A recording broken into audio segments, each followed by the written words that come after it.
ಛಾಯ ಛಾಯ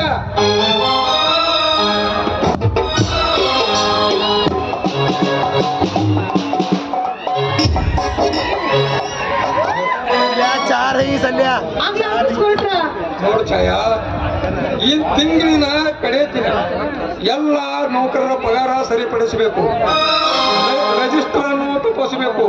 ಇಷ್ಟೆಲ್ಲ ಕೆಲಸ ಇರುವುದಕ್ಕಾಗಿ ಅರ್ಧ ಗಂಟೆ ಮುಂಚಿತವಾಗಿ ಆಫೀಸ್ಗೆ ಹೋದ್ರೆ ನಮಗೆ ಒಳ್ಳೆಯದಲ್ಲೇ. ಆಫೀಸು ಆಫೀಸು ಆಫೀಸು, ಈ ಆಫೀಸಿನ ಕೆಲಸದ ಭರದಲ್ಲಿ ಮಾಡಿಕೊಂಡ ಹೆಂಡತಿ ಯೋಗಕ್ಷೇಮನೆ ಲಕ್ಷ್ಯದಲ್ಲಿ ಉಳಿದಿಲ್ವಲ್ರಿ ನಿಮಗೆ? ಹಿಂದ್ಯಾಕೆ ಈ ಆವೇಶದಿಂದ ಮಾತಾಡ್ತೀವಿ? ಚೆನ್ನಾಗಿ ನಮ್ಮ ಮದುವೆ ಆಗಿ ಎಷ್ಟು ದಿವಸ ಆಯ್ತು? ಸುಮಾರು ಒಂದು 6 ತಿಂಗಳಾಯ್ತು ಆಗಿರ್ಬೇಕು. 6 ತಿಂಗಳಲ್ಲಿ ನೀವು ನನ್ನಲ್ಲಿ ಎಷ್ಟು ಸಿನಿಮಾ ಕರ್ಕೊಂಡು ಹೋಗಿದ್ದೀರಾ? ಈಗ ನಾನು ಹೇಳಿ ಒಂದು 4 ಸಲ ಕರ್ಕೊಂಡು ಹೋಗಿರ್ಬೇಕು. ಸಾಕ? 6 ತಿಂಗಳಲ್ಲಿ ಬರೀ 4 ಸಿನಿಮಾ. ಮನೆಯಲ್ಲಿ ಹಾಗೆ ಕಾಲ ಕಳೆಯೋದು. ಹಾಳಾದಿ ಮನೆ ಕೆಲಸದಲ್ಲಿ ನಿಮ್ ಜೊತೆ ಕೂತ್ಕೊಂಡು ಹಾಯಾಗಿ ಮಾತಾಡೋದಕ್ಕೂ ಕೊಡ್ಸುತ್ತಿಲ್ಲ. ಈ ರೀತಿ ಆದ್ರೆ ನನ್ನ ಜೀವನ ಸಾಗಿಸೋದು ತುಂಬಾ ಕಷ್ಟ ಆಗುತ್ತೆ. ಹಿಂಗ ಮೈ ಡಾರ್ಲಿಂಗ್,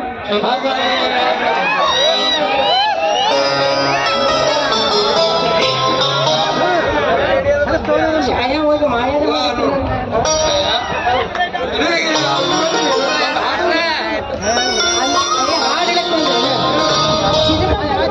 ಹೇಳಂಗಿಲ್ಲ ನೀವು. ನೋಡು, ಸಾಯಂಕಾಲ ರೆಡಿ. ನೀನು ಸಾಯಂಕಾಲ ರೆಡಿ ಆಗಿರು. ನಾನು ಆಫೀಸಿನ ಮುಂದೆ ಒಂದು ಅರ್ಧ ಗಂಟೆ ಮುಂಚಿತ ಬಂದು ನಿನ್ನನ್ನು ಕರೆದುಕೊಂಡು ಹೋಗು.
ಇವರಾದ್ರು ರಾಜ್ಕುಮಾರ್ ಯಶವಂತರಾವ್ ಪಾಟೀಲ್ ಇವರಾದ್ರು 500 ರೂಪಾಯಿ